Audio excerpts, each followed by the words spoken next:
Let's take it right over to a trader. Nick Santiago of In the Money Stocks is joining us now. He's the CEO of that company. And I'd love to have you talk about a common mistake I think many people make. When is it time to invest in stocks versus bonds? You know, this past year, 2022, has been a little bit tricky because we've been accustomed to seeing the stock market go higher. Now that the stock market has been moving lower and been very, very choppy, and that's likely to continue for a while.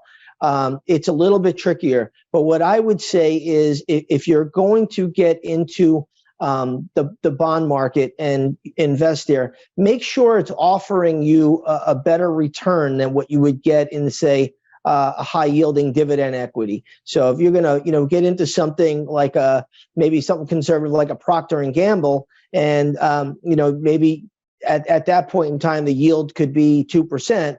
I'd probably say if the bond market is offering you, a 3 or 4% yield, hey, you may want to, do something with a 2-year Treasury note yield, or even like a 5-year note, or even a 10-year note. So, it's a little bit tougher now, Ange, because of the market volatility that we've seen. But generally, that's how I look at it. Thank you, Nick. Thank you so much for having me. Go to businessfirstam.com for where to see our show on TV.